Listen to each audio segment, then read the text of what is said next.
Good afternoon, everybody. What an honour it is actually to be here today. I think I'm right in saying this is the first time in a very long time that Sky Sports have been to what is a fantastic event. So thank you very much for having us. It's great timing as well because at Sky we've just started our biggest ever season of live football, which we kicked off at the weekend. It's a big relief to have our first Super Sunday and Monday Night Football, which are the two shows that I present under our belt. Those of you who don't watch it, and those of you who do will know that on the Monday Night Football we've given it a bit of a tweak this season. Jamie Carragher has joined myself and the man I'm about to introduce, a man who played 85 times for England. He's won everything you can win at club level, including 8 Premier League titles, and he's not bad on the telly as well, I think you'll agree. Let's have a look at the man in action.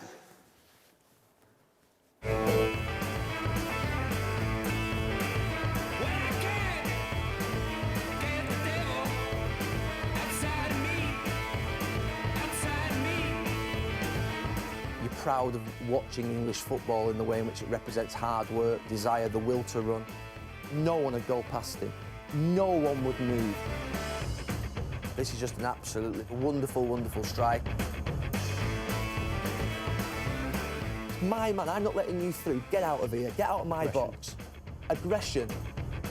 I, by the way, played against 3 or 4 years ago at the Emirates Stadium and he pulled my pants down for 60 minutes and I got subbed. It's like this. It should be, dum, dum. It's got to be there to go there. We'll defend this league to the hilt and call it the best league in the world. For me, the people decide that around the world, not us in this country.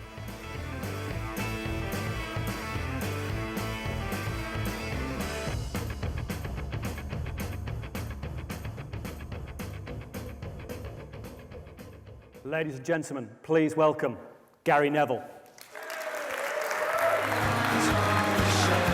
Hello, Gary.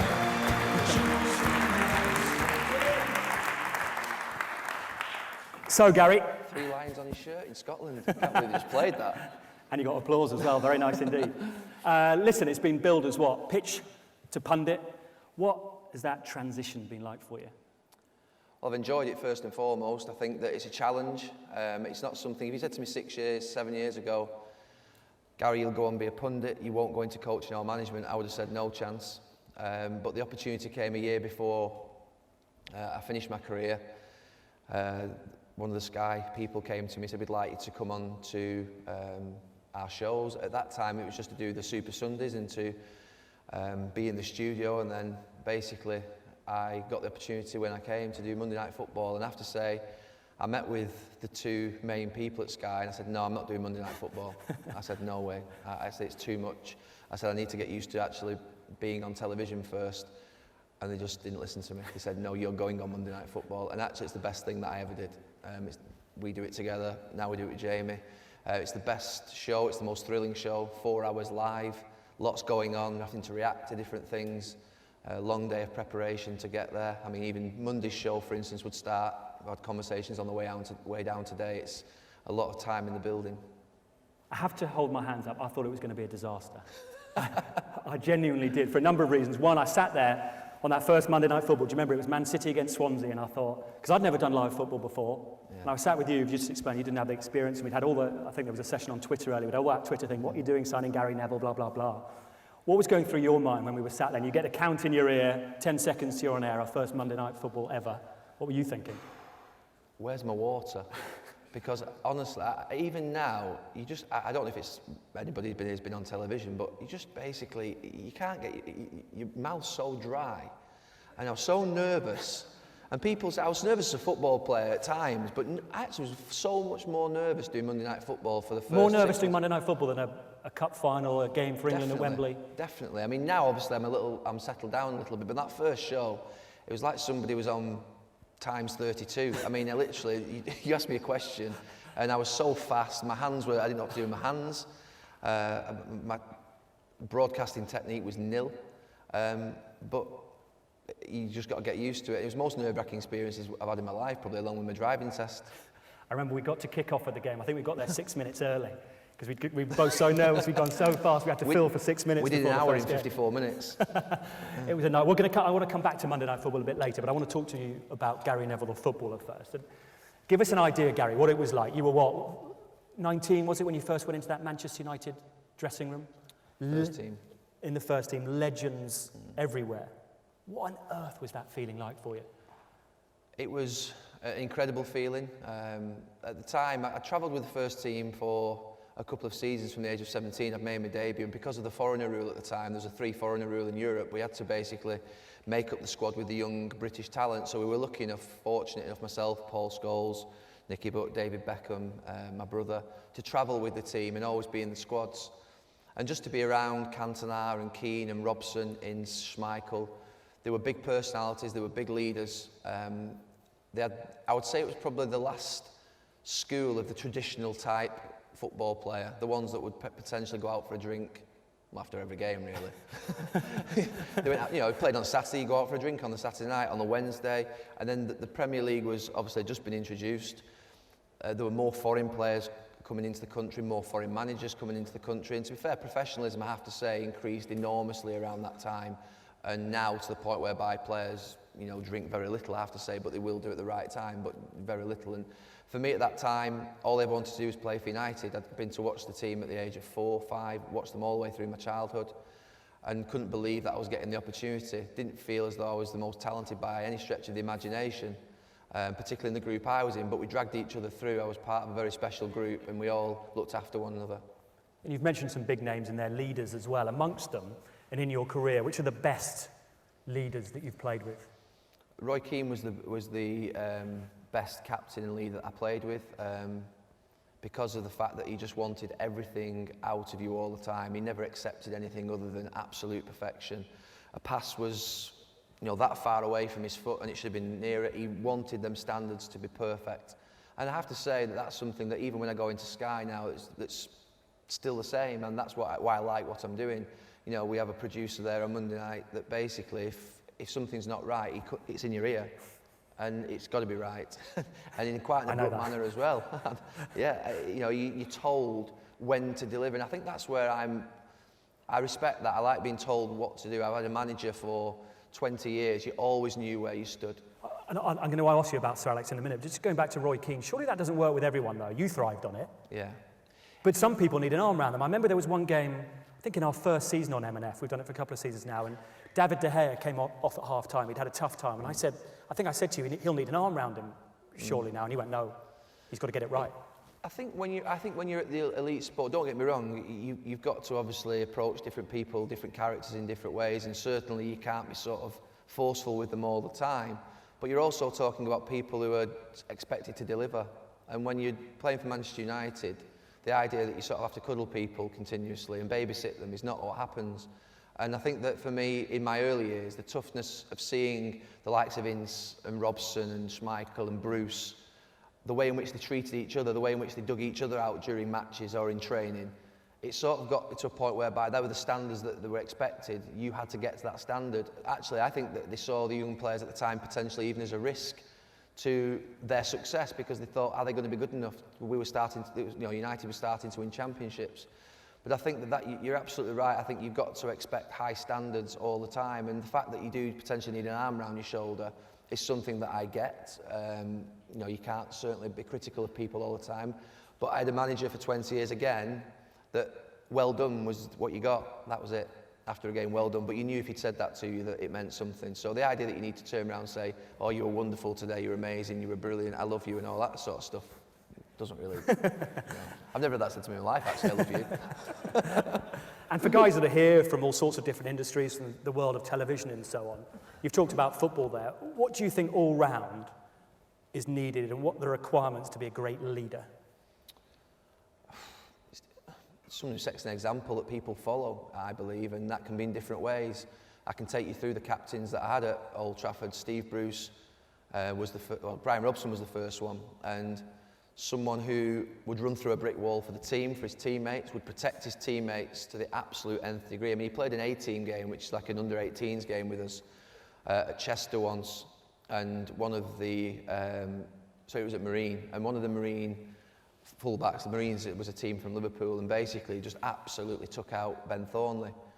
And Brian Robson just basically, the next tackle went over and absolutely clattered him he would really protect you on the pitch, and that's what leaders do. They look after you, they set the example for the rest of the team to follow. They don't allow standards to drop, and they have a good level of authority. And I think you move on to Steve Bruce, who was a more gentler figure than Brian Robson, but again, demanding, set by example, would head any ball that came into the box, would be always motivating people and saying, come on, you know, we need to get a goal back, or whatever it would be. Moving into sort of Cantona, who was very quiet but would lead by example. You knew full well if the eyes came your way that he wasn't happy, he didn't have to say anything. You knew by his eyes with Eric. And he was somebody that would win you games. So he would win your matches. And that's, again, another way of leading, another way of becoming somebody of authority in a football team. Moving on to Roy Keane, who was the captain I played with most for 10 years, who pretty much had everything in the sense of his drive on the pitch. Big moments, he would make sure he stood up to the plate, he would protect his teammates, look after his teammates, and expect the maximum from his teammates all the time, wouldn't let anything go. And then I became captain myself, and all I tried, in that sense, I was certainly the weakest of all the players that I've named in terms of ability and talent by a long stretch. But at the time I was at the top of my game. I was playing for England, I was playing for United every single week. I'd won probably 6, 7 championships. I did the right things. So I got first into training, I worked as hard as I could, I would never take a shortcut on anything, and from that people would sort of, if you like, you know, when you're a 19-year-old, this is what I always used to say when I was a kid, when you're an 18, 19-year-old and you see somebody like Steve Bruce at 34 or Brian Robson at 36, behaving the way they are and training the way they are, you've got no excuse as a kid. You have no excuse because the people in the dressing room who've won everything, who've earned all the money, who've got all the fame, are still grounded in their work rate and their ethics. So I think a leader for me is somebody who sets that example for the rest of the team. And obviously Sir Alex, the biggest leader of all, blessed, he's the only club manager that I ever had. And it was incredible experience playing under him, really. When I look back now and think, you take it for granted at the time, 'cause it's all I ever knew. But actually looking back now, you think how blessed I was and privileged to actually have worked in that period, because it'll be talked about in the history for the next 100, 200 years. Well, tell us about his leadership then. You know, I don't think anyone could argue he's one of the greatest leaders this country, this football's ever had. What was his secret? Many things, obviously. The first thing was that what he said he was going to do, he did. He gave people opportunity. If you were good enough, you would get in. That's what he told us as a 16-year-old. So my first experiences of him were at 16, 17, when he would come down into the youth team changing room and say, I want you boys to be Manchester United players. And he would always talk about a Manchester United player. I want young boys to be Manchester United players. I want you to grow up as a Manchester United player, behave as a Manchester United player, play the Manchester United way. And all you ever ask for as a kid is a chance. And he'd give you a chance. He gives young kids a chance every single year in the Carling Cup, the FA Cup, in the Champions League if we've already gone through, in league games where he can. You'll always get an opportunity as a talented young kid at United. And he believed in that thoroughly, done it at Aberdeen. He wanted to recreate what Sir Matt Busby had done. So the first thing was that he believed what he'd said because he trusted him. The next thing was that actually, obviously, he had an incredible work ethic. He talked about working hard continuously in his team talks, about how he should be proud to work hard, how he should be proud to look around the dressing room and trust the people that are in alongside you, that I've selected, that are with you, that will work hard with you.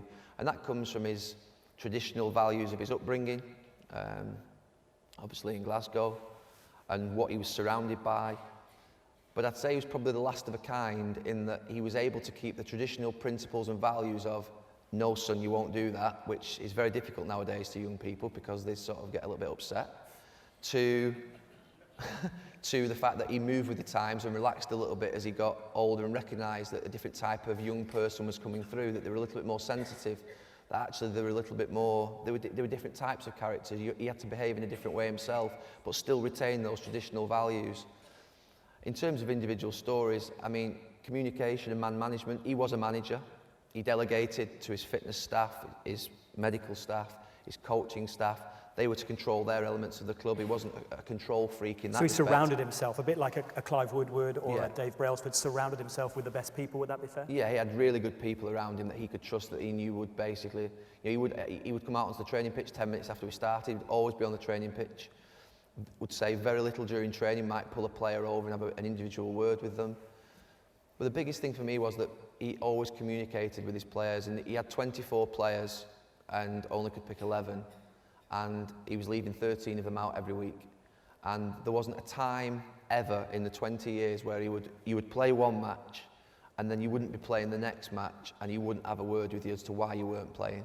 So he would always call you into his office for 2 or 3 minutes, a minute, and just say, if he was resting you genuinely, he would say, look, I'm resting you today, son, I'm playing you on Saturday. But genuinely, he was somebody who could drop you and make you still feel good.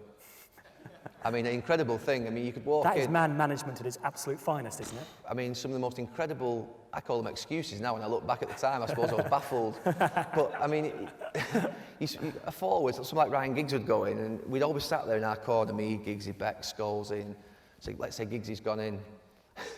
And you knew full well when once Albert the kit man sort of said, Giggsy, you knew you were being dropped. So basically, you have the walk of shame down the corridor into his office, and he'd say, look, I'm leaving you out today, I'm not playing you, but you know something, you can win me this match. I'm going to bring you off the bench and you're going to score a goal for me to win me this match. And you'd walk back into the office and think, he thinks I can win this match, not the fact that he's just been dropped. Didn't he once famously say that to Solskjaer? Yeah. Who felt $1 million and came on and did exactly that? Honestly, he left me out for the most incredible... I remember once him leaving me out because he left me out against Nottingham Forest when I was 21 at home, because he said that Combat 18 were going to be present at the Chelsea game the week after, and that he thought it was going to be a bit hostile for me as a young kid. And it was at the time when all that was knocking around. But I said, yeah, but we're playing Nottingham Forest at home. Yeah, but I need to prepare you for it, son. I need to get you ready for it. It was like, I came out and thought, why have I been dropped there? And but actually, it was an inoffensive way of doing it. There's always a reason that he gave you, even when probably the only time I ever swore at him on a pitch, which was a bad mistake. It was a very bad mistake. And I remember going into his office on the Monday morning and apologising to him, and you know, he gave me a telling off, a rollicking if you like, and said, never do that again, son. And I thought, I'm all right, eh? I've got away with that.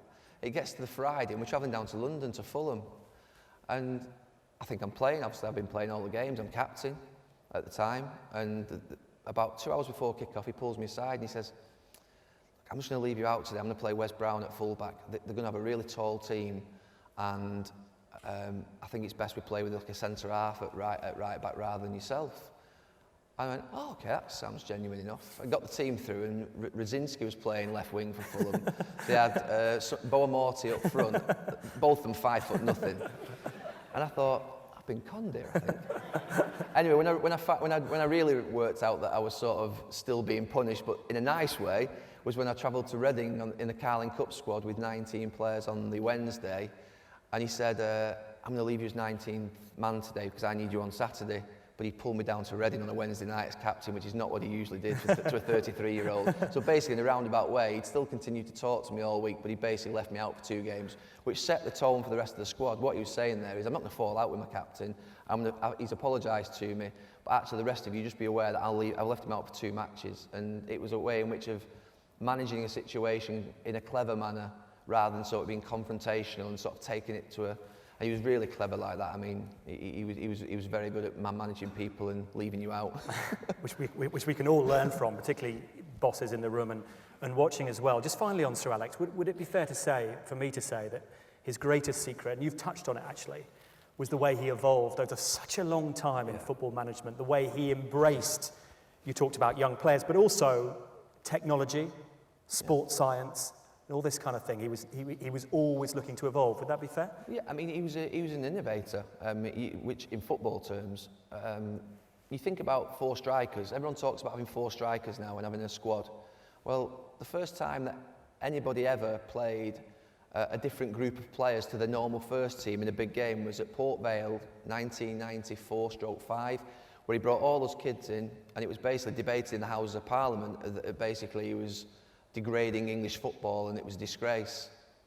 But he knew full well that the way in which the modern game was set up with the Champions League, with the speed of the game changing, that he had 20 players. He needed 2 in each position, in outfield position, so he had 20 outfield players, and that basically he needed 4 strikers. Now everybody wants 4 strikers. Everybody now plays their second team or their reserve team in the sort of Carling Cup and FA Cup. He was the guy who, on a FA Cup semi-final in '99, played a team on the Sunday and then left 5 out for the Wednesday. took risks. He was a big risk taker. He always used to talk about risk. You have to have risk. And he used to say about it to us when we were playing, play with risk, always play with risk, because if you just sit there and be safe, you'll never get away with anything. And he was somebody who evolved with the time and created different things, the things that we think of being normal today, the 4 strikers, the squad system, the rotation, that was him in this country. He brought that in, he saw it first. There was no one else doing it before Sir Alex Ferguson. So he was somebody who moved with the times, who saw things. Sports science, I mean, towards the end, we were having tests done every single day before we went out to train. Again, you know, he started off 25 years ago at Manchester United. He had 1 physio, 1 masseur, 1 doctor, probably a goalkeeping coach and a first-team coach. Now there's probably 25 travelling staff. So he evolved with the time and let things move with him. He never stuck in his ways. I want to talk about TV in a minute, because I want to get some questions in from the floor as well. But just finally on this section, this will relate to all of us. In business, football, everything. You as a player, how and why did Manchester United stay at the top? How do you keep winning? What's the key ingredients for that? Because the manager basically demanded excellence from the players all the time and hard work, and the players just bought into him massively. They just really bought into him. I mean, we got to the point whereby you're almost 24 clones really in some ways, because you won a Premier League, it didn't, you celebrated that night and you forgot about it. It was gone. You lost the Premier League, it actually stayed with you a little bit longer, but no matter what, you just moved on. You move on. He would never allow players to become comfortable. Anybody that got complacent were gone. They were gone. They were finished. So anybody that didn't actually work as hard as they had done previously, or anybody that fell below the standards, and you could see we're just about to go, you were gone. You were done. But he got 24 younger people than him, and probably 100 staff to absolutely work as hard as they could every single minute of every day that they could for him. And it was a massive, how he did that for 26 years at Manchester United is an incredible achievement. And like you say, there were obviously difficulties along the way and things that didn't go so well, but for him to have actually, that's the biggest thing that obviously they'll miss now, is that element of control. He had control of the whole club. And I suppose that's the same in every walk of life, with business, with television, with anything, that if you've got a boss, he has to be in control and the mantra has to flow through the staff. And basically, the clubs that don't do that well are the ones where they're changing their owners all the time, they're changing the managers, the players don't show a great deal of loyalty to the club because they really haven't got anything to stay for. He was the complete opposite of that, and he had traditional beliefs that, you know, founded on hard work, that a man goes to work and work hard. You get up first thing in the morning. I mean, I remember we played the Champions League final on the 2009 or 10, I can't remember which one it was. It was a Wednesday night. Me and Ryan Giggs were doing our coaching badge at Lillishall on the Sunday. We played on the Wednesday night, we'd got back to Manchester on the Thursday, and we had to be in Lillishall on the Sunday at, I think it was 8 o'clock in the morning. So I picked Ryan up from his house at 6 o'clock in the morning, and I had to go to Carrington to pick up my boots. And literally we drove into the car park, and his lights on, he sat there on his desk. 6:15 on a Sunday after the season's finished, just there on his own, no one else. It was a ghost town. I mean, he's talking about a massive training facility and he's just there, and you just think, what is he doing?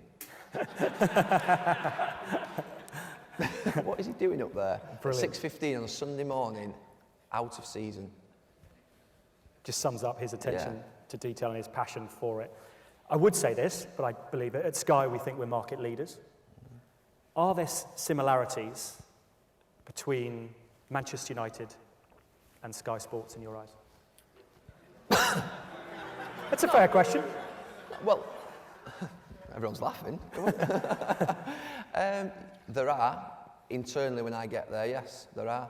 There you go. I'll give you examples, because there's no good me just saying yeah and you're thinking it's basically company fluff.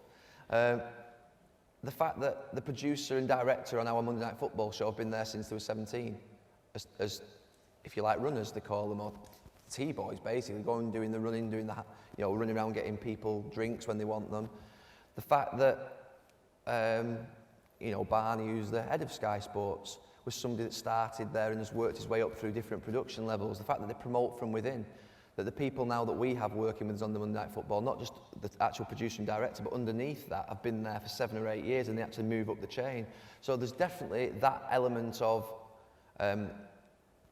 development and opportunity in the company. You know, you might come as a 17, 18-year-old, but you could end up being the head of Sky Sports, or you could end up actually being a director on one of the main football shows. So that's something that's really struck me in terms of a similarity. The other thing is the seriousness of the business and what they expect. And that's something that is driven into me all the time. Even during shows, after shows, they are hugely serious about producing the best television programme that they can, every minute detail. And that they're actually, if you make a mistake, whether it be a technical mistake or whether you say something that's wrong, they're onto you, they tell you. I mean, As I did on Monday. Yeah, no, the producer will be in you and he will tell you, we don't do that here. We don't say that, we dress this way. This is how we work. And there is a mantra that flows down through the company of how you basically are supposed to. And I have to say, I mean, I came into it 2 years ago, and my first words to the producer were, don't try and make me into a broadcaster. Whatever you do, don't try and make me into a broadcaster. And he sort of laughed at the time. You know, these little looks at the camera, you know, camera 2 in my ear, and just like little looks. And I mean, obviously, I don't know if you know television, a lot of you I'm sure do, but you have this earpiece in, and if you're on open mic, you can hear everybody in the back. And there's a guy in there shouting numbers, and obviously he's counting down to breaks. That's for me. And basically, I went to the first break, I think in my first show or second break, and I went, get those numbers out of my head. And that was the bit of me being naive in broadcasting, of saying, you know, I don't want to go on open mic, I just want to listen to you and concentrate on what I'm doing. But actually now, I listen to all the stuff in the background, I'm more comfortable, and you improve, you look to get better. I just feel, for me, I need to improve continuously and work harder and get better at what I do. One thing that can never improve, one thing that's not going to change is what comes out of my mouth. That's my knowledge, that's my experiences, that's what I see. So that's actually something that I'm in control of and I'm happy with. It's the other bits that I need to improve, the subtleties of knowing when to look at things, when to look at you, when to look at the camera, how to sort my hair out. And your preparation for the show, I mean, my mates, I think we go on air at 7 o'clock on a Monday night. I think my friends think I turn up at 6 o'clock, get changed and go and talk football. It doesn't quite work like that. I don't know about you, it's always on my mind. What's preparation for a Monday night football like for you? It's that, I mean, the one, we've got Manchester United Chelsea on Monday. It's a big one. It's a big game in English football. And we're presenting it, we're presenting the show. You're presenting it, but we're on the show. We are the front line of what, I don't know how many people will watch it, but there'll be millions. We'll see, and it has to be good. Simple as that, it has to be good. That's the way I feel about it. The information we give to people has to be good. So it started, for instance, last Saturday against Swansea, Manchester United. I watched the game. I went to the game, and already after that game, I rung up the Monday Night Football assistant producer, and I'm talking to him about things that I saw on that performance that I would want to talk through next Monday.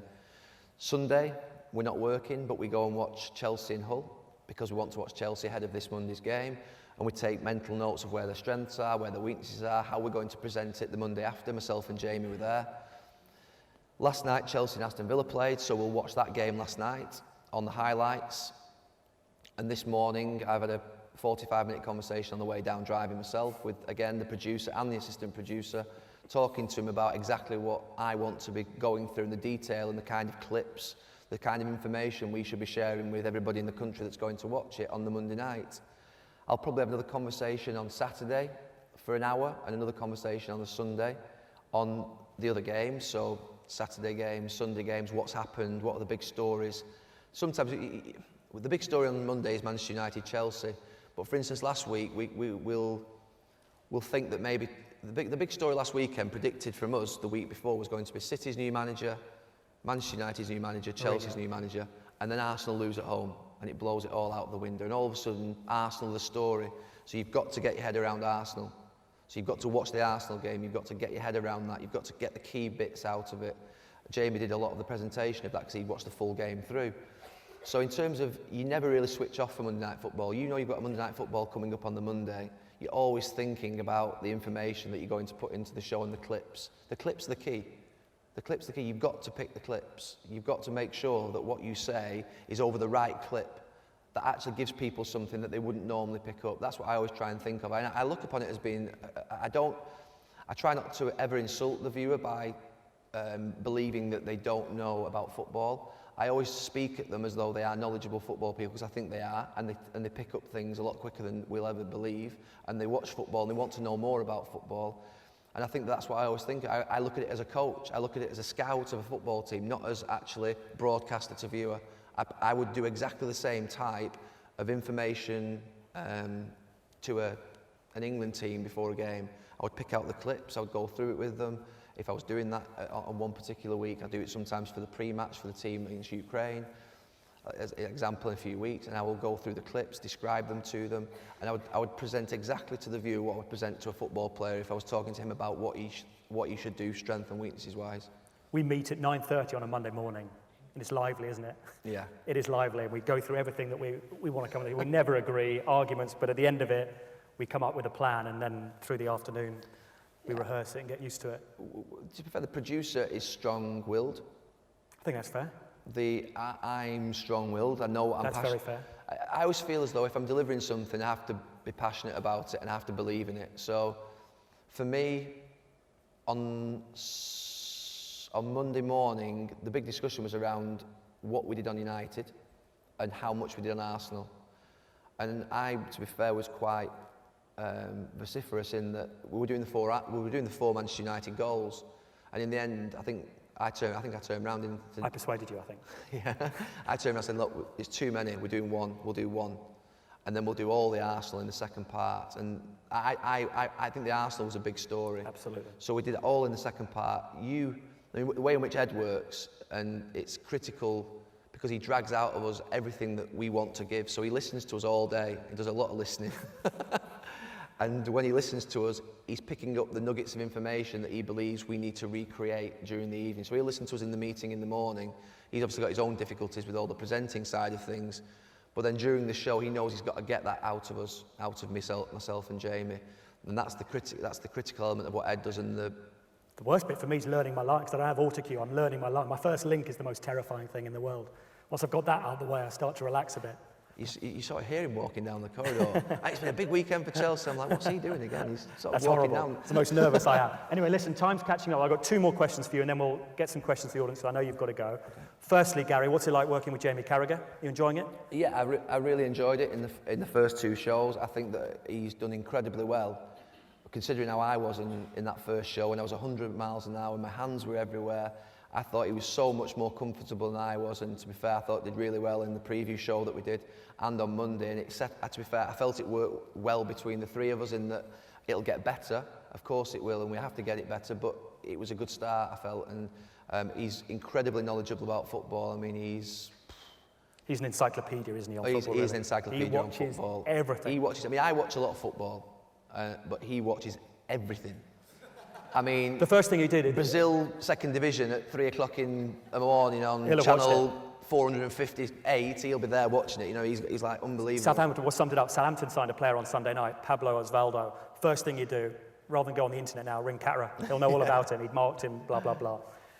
Just before we have questions, for us, give us an idea, and when we leave work and so on, what was it that Sir Alex Ferguson used to say to you as you left the dressing room to go out onto the field? Was there one thing he used to say to you? He was very quiet in the period before a match. You would never understand the Manchester United dressing room. He brought it home to me last weekend at Swansea. I was there. My brother was walking out near the dugouts, and because we're in the broadcasting world, we actually get access to the dugout and to the side of the pitch, and we were just there, and he came out, and I said, "Lads, okay?" He said, "Yeah." He said, "Television's on." He said, "The music's playing.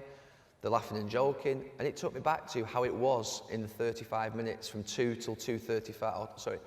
From sort of 10 to 2 till 2:25 when you go out for your warm-up. It's the most relaxed environment. He wouldn't even be in there, the manager. He'd done his work during the week. He'd had his team talk 2.5 hours before. He'd said his piece. He left you to it, and literally you were in such a jovial, happy mood in that period, because you just were in there with your mates. You was really relaxed. Everything was relaxed, and then you would literally. Probably 10 minutes, we came back in from the warm-up, 10 minutes to go, and he would walk in probably 7 minutes to go. And literally he would stand at the door peering down the corridor at where the opposition were coming out, almost like a pride lion marking his tree. You know, just literally looking at the referee, looking at the opposition as they come out of the dressing room, knowing that the opposition, as they look right, they're seeing him first and foremost. And it was always a telling thing that I felt, that, you know, he was stood there at the front and he shook every single player's hand on the way out and said, "All the best, son." That was it. That was all he would do in the immediate before a game. And he'd done his team talks for about half an hour. And generally, sometimes it would be nothing to do with football. It could be about a dockyard. It could be about growing up. It could be about a gentleman that he met that was 72 last week, or 78 last week, who was going into work as much as he'd ever done. But he was literally he was a psychologist, really. I mean, he didn't believe in psychology, but he was a psychologist. But every message that he gave you was to try and affect your mind, to get you into a positive mindset, to actually go out and play, and, you know, to free you up, really, in that 2 hours before a game. He never said anything that made you feel more tense, because you're tense enough. You know, it's a big moment for you in your career. You're going out playing football for Manchester United 2 hours before. You don't want your head full of mince. You just want peace. You want quiet. You've got enough going on in your mind as it is. Who am I playing against? What's he like? What's the crowd going to be like? Is the atmosphere going to be good? You've got all these things going on. You don't need a lot of confusion. You know, a good manager will step away from it and trust. He was a massive word of his, trust. I trust you. You'll go out and do it. I'll trust you. Even when we were down at half time, you know, we could be 3-0 down. He would not bat an eyelid. He might have a go at us, but he would not bat an eyelid in saying, the last message was always, get one goal, and you know. And he would always say, if it's 87 minutes, 88 minutes, and it's 0-0, don't worry, we always get a chance. Play the same way. And it was always those repeated messages over 20 years that you just come back to me every now and then. I wish I'd filmed him, actually. Throwing him up there. Fascinating, absolutely fascinating. Questions? Let's start down the front right. We've got a microphone coming, I think. Gary, thank you for coming. I'm a huge United fan, so it's good to see you. I went to the Charity Shield game, being a Cockney Manc, and I saw Giggs play, and he's going to be 40 this season, and he was running, to me he looked like he was running the hardest on the pitch. He was trying to win every ball, every tackle, he was there, and he's my favourite United player. He's very motivated and he's amazing. And my question is about winning.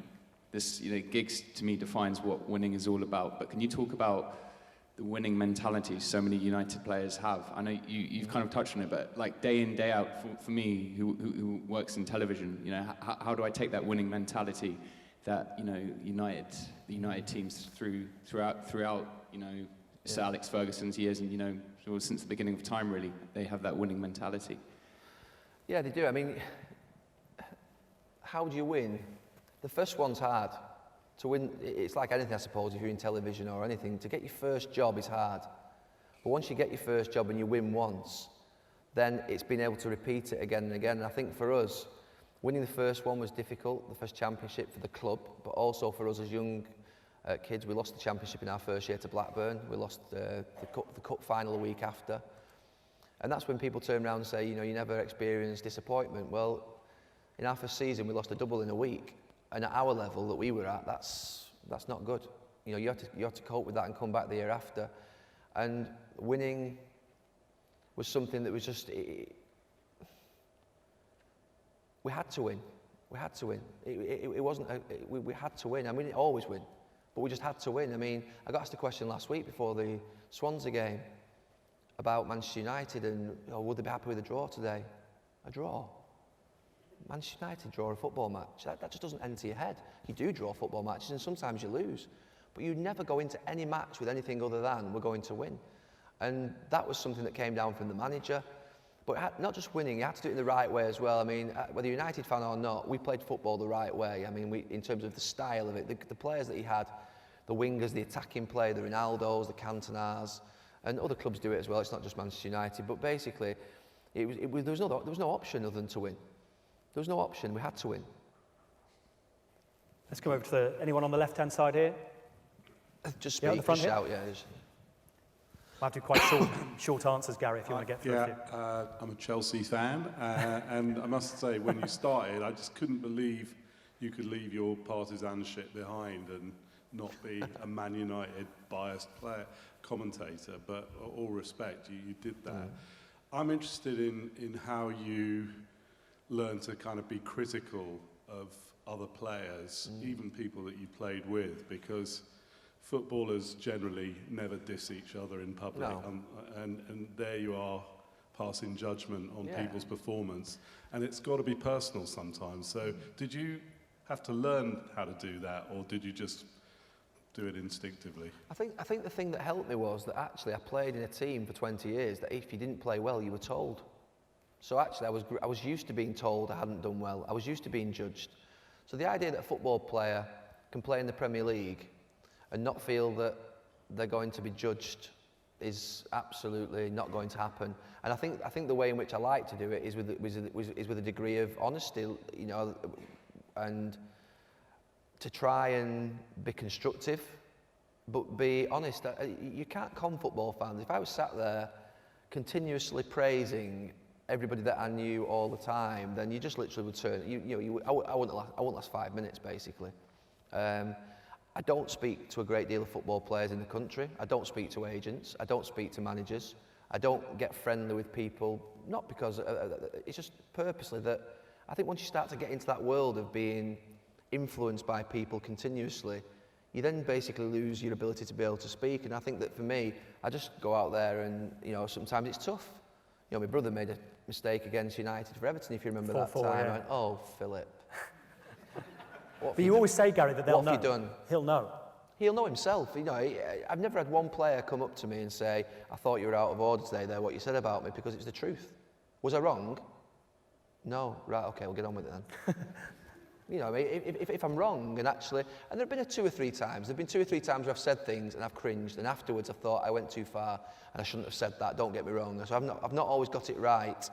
It's even now, I think I said something the other week on the preview show about a player, and I thought, that's wrong, I shouldn't have said that. So when you say how have I done it, I've probably got it right 95% of the time, but there's still 5% of the time where I'll use the wrong word. And sometimes use the wrong word. It's so fast on television, it's live. Everything that we do is live.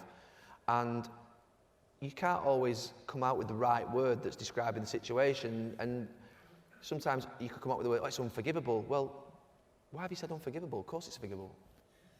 Do you know what I mean? You think, I have to use the word unforgivable. Well, all he's done is give a goal away. I mean, we're not going to sort of put him in prison for it, are we? So I think there's things like that. I just try and look at my performance on the telly all the time, on the TV, and try and get to a point whereby actually the words that I use are correct, but I still make mistakes, as everybody does. In the middle? Anyone near the back? Yes, you sir. In the blue shirt. Just shout up. Shout halfway up. back. Got time for a couple more, Gary? Yeah. They might want to go. They might want to go, not me. Hi, Gary. I think it's fair to say that since you've been on MNF, people have been sort of more critical of football punditry, especially shows like Match of the Day have been getting a bit of flack. I was just wondering sort of what your attitude to your fellow pundits is, and if there are any you particularly admire or dislike. You're absolutely right. I was finishing football. I've been criticised at times for the last 19, 20 years. I think I'll just go and sit on the telly and have a little bit of a jolly up here. Like every time you go on television, I mean, I suppose it's the social media. I reckon now actually probably the pundits get as much attention in terms of what they criticise as the players at times. It's incredible the way in which actually everyone now has a view on pundits. Everyone has a view on whether they like them or not like them. And from my point of view, I suppose it's no different. I've always been judged in what I've done, so but I didn't expect it to be as sort of tribal. Social media doesn't help that, does it? No, social media doesn't help. I mean, I'm on Twitter as well, and I would say when I first started on Twitter, I'd say probably I was getting 50-50 positive to negative in terms of United fans that followed me, liked me. The other fans didn't, simple as that. Now I'd say probably it's more 90-10, that a lot of other fans from other clubs follow me, and they're usually quite constructive. You still get the odd, I mean, some funny ones, and I could show you my Twitter, it's funny. Not sure at this time of day we should repeat those words, Gary. I can't swear, can I? In terms of pundits that I admire, I think when you think of Match of the Day, you have to look at Alan Hansen. He's been an institution for punditry for the last 20 years, and somebody that I would always have huge respect for. one, when I was growing up watching Match of the Day and then listening to him obviously in the last 10, 15 years, and even now, to last that long and do what he's doing and have that great delivery that he has and that sort of passion for the game, for me, is something that I believe is great. On Sky, you know, the work, because I see them individually, so the likes of Graham Souness, Jamie Redknapp, Glenn Hoddle, I know that the work that they put in and the feeling that they have towards the game and the work that they do and how much they want to share that knowledge with the viewer at home, and how we want to spot every single minute detail. It's a competition. Punditry is a competition. Who can spot something different than another?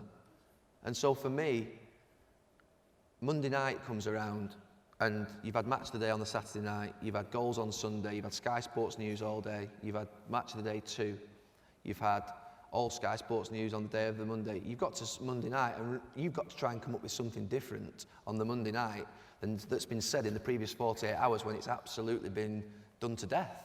Every goal's been shown from a million angles, everybody's had to say, and you've got to try and come up with something different. And that's where, when I watch the game now on a Saturday, I'll watch Manchester United last Saturday thinking about a week on Monday and what I'm going to show and where United may have problems and where they can be successful. Same with Chelsea on Sunday. So I always try and spot things that maybe I'll think other people won't spot, or that if they have, that sometimes it happens.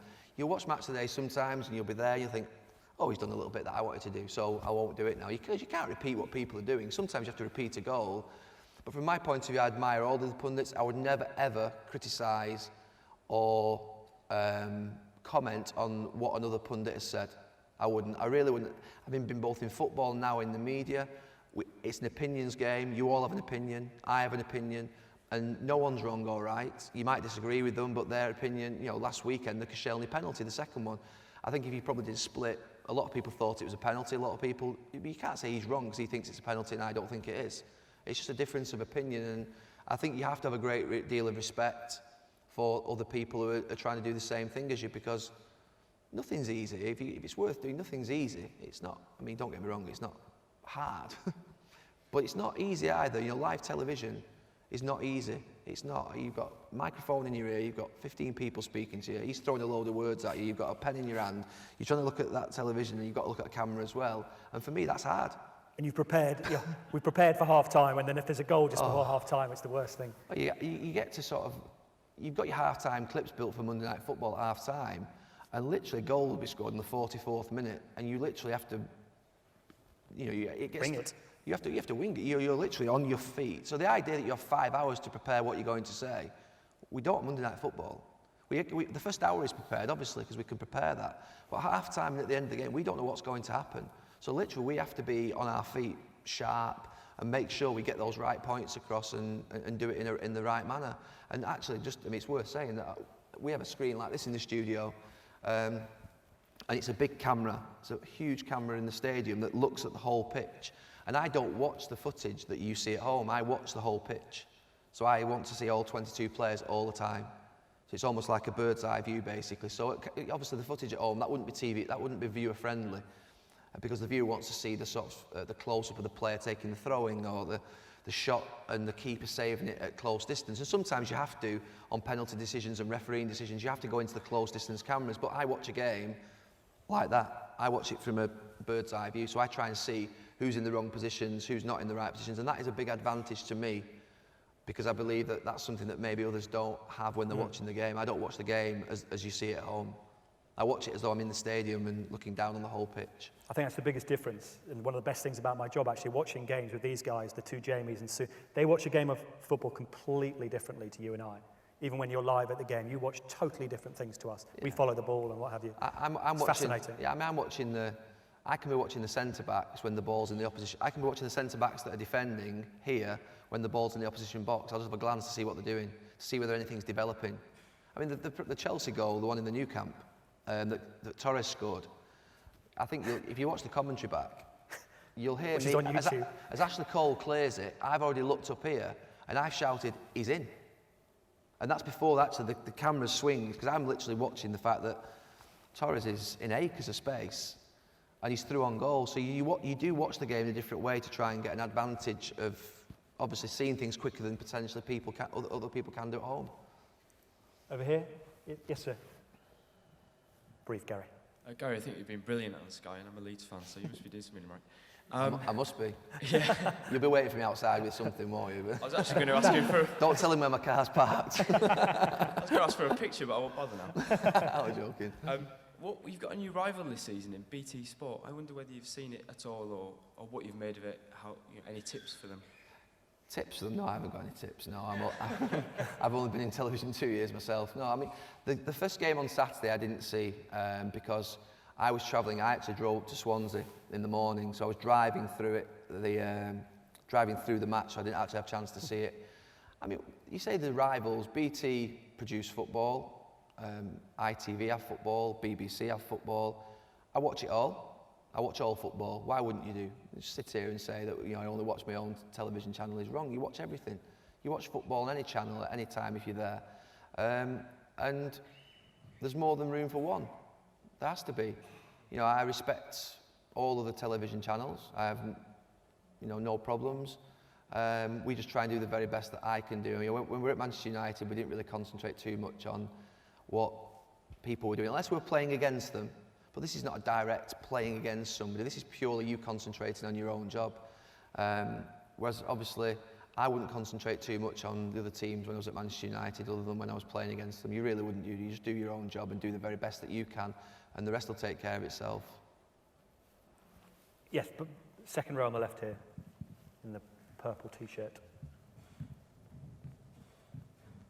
How are you for time, Gary? Hi, Gary. I'm a Forest fan, so I remember the game you were subbed for with Solskjaer come on and scored 4. So, just as a general football question more than anything else, do you think, with all the gossip surrounding Wayne Rooney in your World Cup here, he'd benefit from a move or to stay at Man United? Can I have a day off? Well, look, I've obviously been a Manchester United player. So from my point of view, I've seen players who have left at the age of 27, 28. David Beckham left and went on to have a fantastic career. Van Nistelrooy left. Other players have left and gone to do great things. And I've seen players who've stayed there for a long time and do great things. It has to be down to the individual. What I think really is irrelevant, whether he should stay or not. It's down to him. He's got to be happy himself. The club have got to obviously be happy as well. And it'll be interesting this next 10 days what happens with that situation, because I think there'll be more to play out. There's a question behind you, I think, just right there. Hello, Gary. I'm a Newcastle fan, so it's been interesting hearing people talk about good managers and winning football. That's new.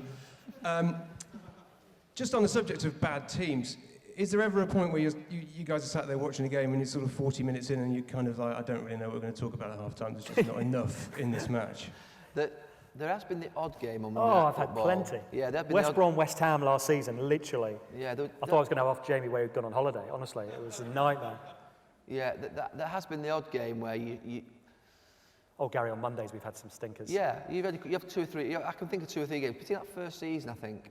In that first season, midway through, there was a game that wasn't particularly great. And you are struggling a little bit. You are thinking how we're going to position this. And you don't want to come out and just turn around and say, well, that was poor. You can't say that. You've got to say why it's been poor. So even if it's a situation that a game's really poor in quality, I would want to look into why it's been poor in quality and describe the fact that the passing's been poor. So we'll look at the touch maps or the pass maps that we have and say how many times have they given possession away, how many times have they given possession away, and you show examples of them not being in the right position to be able to pass to each other, or the fact that they might be nervous, or you will always find something. But it's always better when there's goals and there's incident, because obviously it makes it far better watching for everybody and far easier for us, because if there are goals, you just show the goals and potentially the little clips that go with it. But the one I remember where I think you're different to anyone I've worked with before, there was a game at Stoke on the Monday Night Football, and they scored from a set piece, which to you and I thought was just a run-of-the-mill set piece, nicely worked, from a corner, and you went, that's one of the best goals of the season. And I remember going to the break going, and Gary will explain why that's one of the goals of the season. Twitter lit up, what's he talking about, what's he doing? And we did that whole half-time, didn't we, on that one goal. Did the whole half-time on one set-piece goal, which just broke it down into its rawest form, really, of how they worked it. And that, to me, that's detail, and I love the detail. I don't like the fluff. I love fluff. No, he loves the fluff. You know these little montages of little goals and all this sort of stuff. No, it's rubbish. That's not football. That's just It's all part of it. We And then argue about get this him all the here, time. this is entertainment business, Gary. I'm like, yeah, but they want detail. They don't want entertainment. The amount of time we'll do something and you'll go, here, what are you doing? Like, what are you doing? What are we doing here now? This fancy song that's just coming on with this... Snowmen. You know, snowmen and crackers pulling across your screen at Christmas and thinking, come on, this is not football, it's wasting my time. I've got things to say here. 2 more quick questions. Yes, over on the left here. Left wing, and then one more from over on this side. I hope we've got time for this. We'll have to make time. No, I can't just walk out and just about to ask the question. Much more important than us coming on after this, I'm sure. Hi Gary, I'm a Chelsea fan and I'd just be interested to know what your prediction is for Monday. He loves predictions. I mean, that's another thing. To be fair, I'm a miserable sod, really, you know. I just don't like predictions. You know, I'm not a betting shop. I'm not a, you know, but I will give you, I'm not going to give you a prediction, but if I put myself in the United changing room, that is the hardest game and toughest game it has been for 15 years for United, even when Chelsea weren't as strong as they are now. They've got the best record against United. They've never had any fear going to Old Trafford. I'm not saying we've never beat them, but generally you've got a great record there. And that is a game whereby you think about those things. You know that they've beaten you before. They'll think about it. They won there last year, for instance, at the end of the season. Was it Mata that scored, was it? I think Juan Mata scored, didn't he? And you think to yourself, those players that are stepping out onto that pitch on Monday for Chelsea won here 4 months ago. So I always say the big games you can never call. No one can ever tell you what's going to happen. That's the great thing about the big games. The reason the big games are the big games is because everyone looks forward to them because they don't know who's going to win. On Monday, there could be sendings off. There could be 5-4. Could be 0-0. We hope it's not. There could be incredible challenges, incredible goals. You could see anything on Monday. That is the Premier League and the beauty of it, that on Monday you've got a team that will go to Old Trafford with no fear, that will think they can win, and a Manchester United team are at home who will believe they have to win as well. So that's what makes it the great games, and I've not given you a scoreline because I haven't got a clue. And I say this to Ed sometimes, he say, what's your feeling tonight? And I think one side I say, I haven't got a clue. I have different ways of asking that exact same question. Final thoughts, Gary? What's going to happen, Gary? How do you see this panning out, Gary? It's the worst question you can ask me, really, is because... I'll ask it on Monday, I guarantee, in the tunnel as the players come out. Yeah. And I know what answer I'm going to get as well. He asked me a question once, what's the tunnel like at Fulham? It's a perfectly reasonable question. Well, it's about 3 metres wide. It's we walk down it. But we haven't been there. It was the dressing rooms as well at Fulham, which are apparently What terrible. the dressing rooms like at Fulham? Like, not an interior designer. I find all of that interesting. I find it interesting. We haven't been there. Right, one more question. Yes, is that a green jacket? There's obviously been a lot of different managers in the Premier League, past and present, with very different management styles. Is there another manager that you would have enjoyed working under, do you think? And what is it about their style that you admire? Great question. Yeah, it is a good question. I think there are a number of managers that you would look at. I like Mourinho. In fact, I love watching Mourinho. I think he's fantastic. You look at Mourinho and people see obviously the character, but then the way I always look at it is that all his players in each of his teams that he's played, obviously had some problems at Real Madrid at the end, but that is the exception, love playing for him. So he must be doing something that's making them feel good. And I always think that when I look at the players and they're happy, I think the manager must be good because he's keeping 24 people happy, 20 people happy. The reason you get the discontent at clubs and you get the sort of subs or some lads not settling in is because the manager hasn't got the changing room. He hasn't got the changing room. They're not happy for some reason. It is possible to keep players happy when they're not playing. It is. I've seen it. I've talked about it before. So I think they're the ones that sort of fascinate me. Mourinho, obviously David Moyes done a fantastic job at Everton. Arsene Wenger and his different style and how he created that. You think about Arsene Wenger's Arsenal teams when they had Perez, Vieira, Adams, Overmars, Bergkamp, and you think Henry, and you think that was some football they were playing. That was some football you would have liked to have been. You know, at the time I would never have left Manchester United, and so anybody who's there saying Gary Neville would like to have played for Arsenal, please stop. But you would think that's incredible football. So you admire. Not that I would have liked to have played under different managers because I never would have changed my manager for anything. But actually, you admire and respect other managers definitely, 100%, and you respect other clubs as well. At Manchester United, you do respect other clubs, the ones that have got great traditions and histories. You understand you're not the only club out there. Listen, thank you so much to all of you for listening to us putting up with us for an hour. And please, everybody, thank Gary Neville.